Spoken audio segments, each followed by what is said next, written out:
Life has ups and downs, as that saying goes. You never know what's going to happen in life. Bad things happen one after another, and there are plenty of hard times. But life can change so quickly over something so trivial. My name is Luke Smith, just an ordinary office worker. I commute by train every day, but I was feeling nothing but melancholic. That's because my company is a small branch office with a headquarters in the prime area of downtown New York. And from today, a newcomer from the headquarters is moving to my place of work. This person is known to cause a lot of problems at the headquarters, but he is a relative of the CEO and cannot be fired. So he was reluctantly transferred, well, effectively demoted to our branch. It would make anyone feel down to hear that such a problem child will be assigned to my department. I have experience as a team leader, but it's really hard to work when there's someone who disrupts the flow. I just hope he's not on the same team as mine. With that thought, I am on a crowded train today as well. Well, it's better than being packed like a can of sardines, I guess. While thinking this, I glanced several times at the crowd of people who, like me, were using the train when suddenly, whoa, a certain woman caught my eye. Long light brown hair and slightly heavy makeup, wearing a checked miniskirt. Maybe she's a college student. She seemed to be a young woman. However, the hem of her miniskirt got caught on a large bear chain on her back, and well, you could see quite a lot. In other words, the skirt was no longer fulfilling its role, and the pink thing with a bear-like keychain was visible. She must really love bears. No, that's obviously bad. As expected, several passengers noticed, but no one could speak up. That's understandable. After all, most of the passengers are men. There are women, but not many around her, or if they are too absorbed in their cell phones or books at hand to notice. It would take a lot of courage to suddenly tell a woman you don't know that her skirt is up. Oh boy, isn't this bad? As I looked around, sure enough, hey, isn't that situation kind of wild? Two boys about high school age are grinning at her. She herself is engrossed in her cell phone and unaware. High school boys who are in a sensitive time of their life and are still learning the norms often make mistakes. One of the boys was pointing his cell phone towards her, and I thought this was something I could not ignore. But if I confront the high school boys, I might attract unnecessary attention. I wanted to resolve the situation peacefully, so I quickly took off the jacket I was wearing and draped it over her shoulders. I am taller, so it just about covers the important parts. The woman was surprised and said, "What? Who?" It's a natural reaction to be stared at by a stranger suddenly draping a jacket over you. When I quietly pointed out to her in a whisper, "Your skirt is up," I thought it would be hard for you to fix it here. She finally grasped the situation and her face turned red. Oh my, that's embarrassing.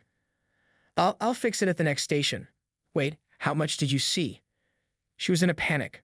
Like this, thinking this was not good, I got off the train at the next station with her. She seemed to feel awkward and I wanted my jacket back, so I had no choice. Wow, I really appreciate it. You're super handsome. I want to thank you.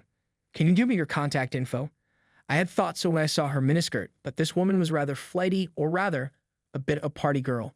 She came on strong, and while I was surprised, I had a meeting this morning, and when I looked at the clock, I was definitely late.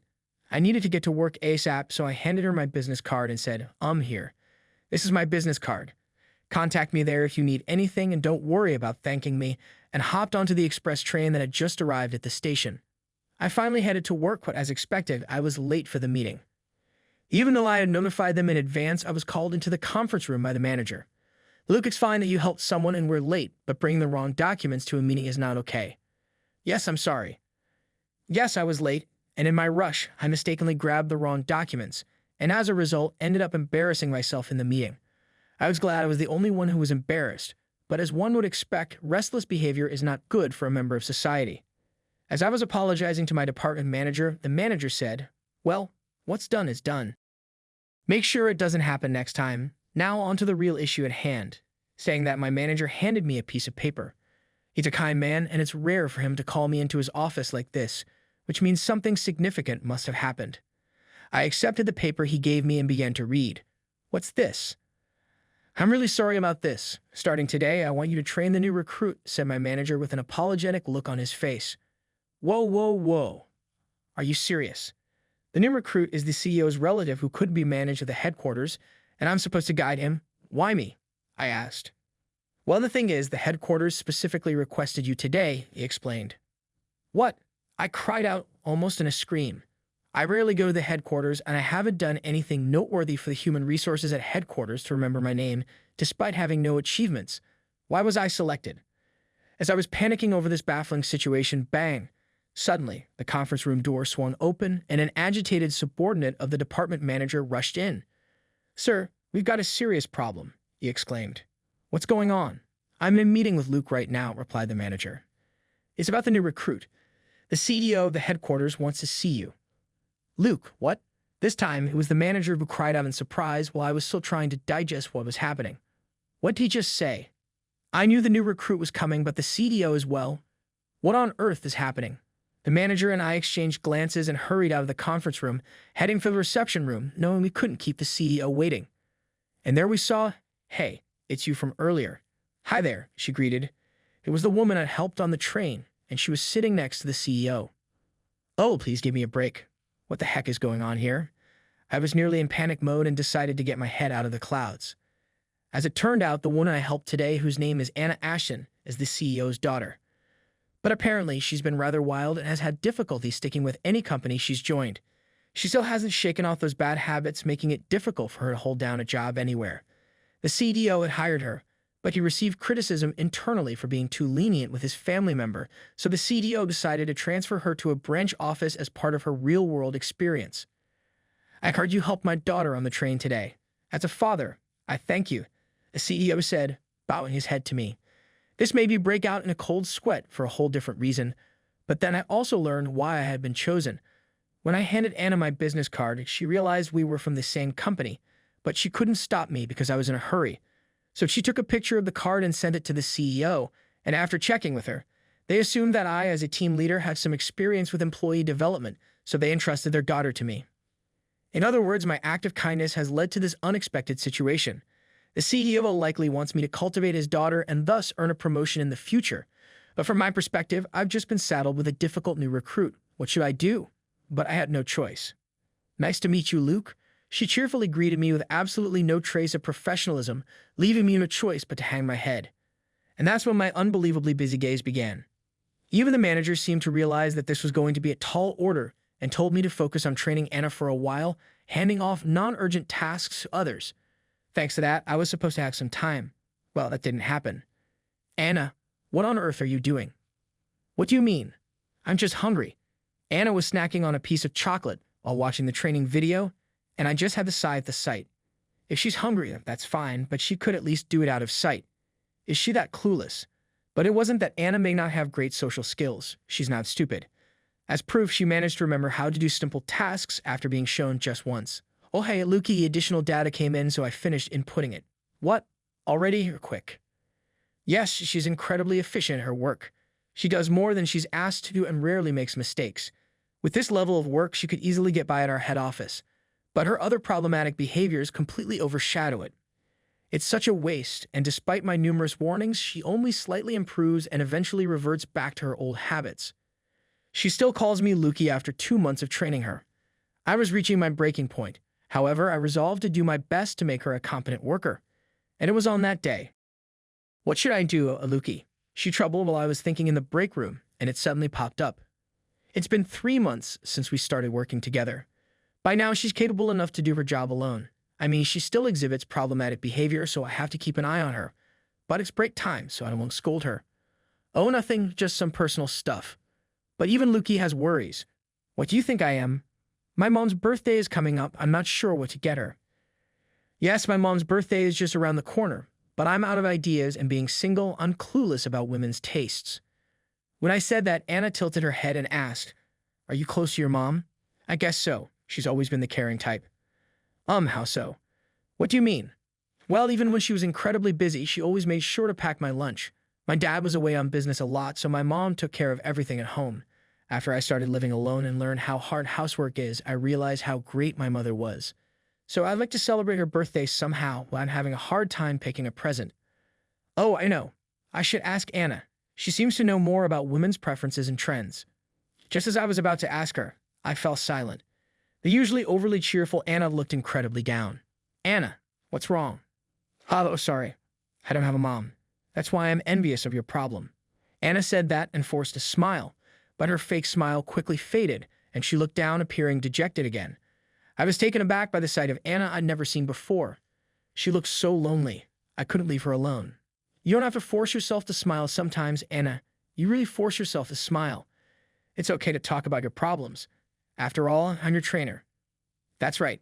Anna hardly ever shares her concerns, even with work. She doesn't voice her worries. I was worried that she might be overdoing it. As she widened her eyes in surprise, Anna said, "You're the first person to say that to me," and began to tell me a story. It was a story about Anna's past. "You know, my mom passed away in an accident when I was little. After that, my dad just lost himself in his work, leaving me in the care of a maid." I shared her gaze, drifting off into the distance. "I was basically raised by the maid. I'm grateful to her. I really am, but then again, she was paid to take care of me, right? So I can't help but wonder if there's really such a thing as unconditional love." "Huh. Well, I guess it doesn't matter now that I'm all grown up," she said, laughing it off. Watching her, an idea began to form in my mind. Maybe Anna had grown up lacking affection. Her father, the CEO, understood that, which was why he couldn't bear to leave Anna alone and kept her in the company. Upon reaching that conclusion, her actions began to make more sense. Anna's problematic behavior was actually only towards those close to her in the company. She often arrived late but would always be early when there was a business deal. She was quiet around people from other departments but often played around with me and those she was close to. I wondered, was this her way of interacting, causing trouble to get her busy father's attention? Could it be that she grew up without realizing it was wrong? That's why scolding her wouldn't fix her behavior. It wasn't that she didn't want to change, but rather she might not know any other way to interact. "Anna," I stated, "you're talented. It's about time you quit these problematic behaviors." "Haha, you're persistent, Lukey. I've been a little better lately, haven't I?" "Don't evade the topic. Keep this up and someday you'll be abandoned." "Abandoned? That's strange. No one's watching me, so there's nothing to abandon." Suddenly, Anna retorted with a serious look, her voice dull as if she had given up on something. I guess this was the real, her true self, unnoticed by anyone. She seems to believe that. I was a bit surprised by this unusual side of Anna, but I couldn't back down. She was wrong. "I'll show you that you're wrong. Follow me," I declared, grabbing Anna's arm and leading her to a certain place. Although surprised, she obediently followed. "This is the place." I brought her to the office floor we always worked on. Everyone was on break, chatting among themselves. I quietly opened the door just a little, showing Anna the scene inside. Wow, did Anna make this document? She was so good that she could have made it at headquarters if she hadn't had those problems. I know, right? What a waste. There, everyone was praising Anna, and these were people Anna wasn't particularly close with. No way. Anna's eyes widened as she watched the scene unfold. That's how it goes, right? They're not the ones you're trying to get attention from, but they're watching your work. You understand, right? We're seeing you, so you don't need to stress about getting noticed anymore. There are people who notice you, Anna, without you having to try, and I'm one of them. I said this as I gently stroked the head of Anna, who quietly shed tears. From that day forward, Anna's problematic behavior dramatically reduced. She's serious about her work now, and she's always on time. That's all well and good. Great changes indeed. But there's one slightly tricky part. "Luke, today's the day you're going to be my boyfriend." Somehow, I ended up in a wild situation where Anna confesses her love to me every single day. It seems that after our talk, Anna came to trust me a lot and she started to consult me about various things. As a result, she became very attached to me, and now she confesses her love to me every day. However, I had to turn her down. She's young, and there are plenty of great guys out there for her. But it seems she just can't give up. For the last 2 weeks, I've been on the receiving end of her constant advances. When faced with such intense appeals, my feelings toward her were changing. "Okay, let's go out. I think I've fallen for you, Anna. Today's the day. I'll become your girlfriend." "Huh, that's what I said." "It's okay." Anna responded with a bright red face. It seems she wasn't expecting to get the okay, but the next thing I knew, she was crying buckets and hugging me tight, saying, "I did it. I'll work hard. I'll become a woman worthy of you. Luke, stay with me forever." Whoa, okay. This is our workplace. And that's how we started dating. But there are many difficulties between us. There's some bad friction between Anna and her father. No, he's a father who thanks me for helping his daughter, so there must be some misunderstanding.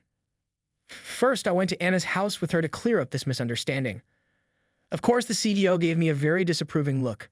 He entrusted me with his daughter, and here I was getting involved with her. The one most surprised by this reaction was Anna. She thought her father didn't care about her. This is where the real trouble started.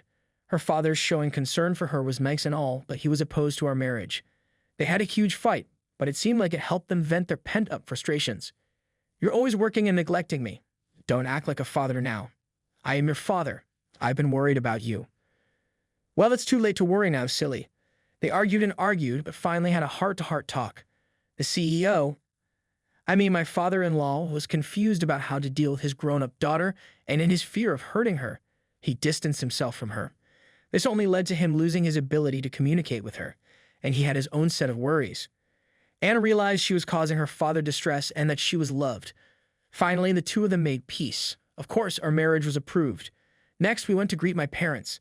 Anna, who never had a mother, was very nervous, but my mom had already heard about the situation and said, "I'm happy to become your mother." Anna was so moved by this that she started crying. On top of that, my mom treated us to dinner, which moved Anna so much that she said, "I want to cook this too," and asked my mom to teach her how to cook. Now they're the best of friends. With both families' approval, we happily got married, and now we're a blessed family with 3 kids. My father-in-law is so smitten with his grandchild that his stern face, which I'd seen at work, is nowhere to be found. It feels like we've finally become a family, Anna said, despite her surprise at seeing my father-in-law for the first time. I'm overjoyed. I guess that's a good thing. We couldn't have a wedding because of Anna's pregnancy, but I'd like to see her in a wedding dress someday. With those thoughts, we continue to live happily each day.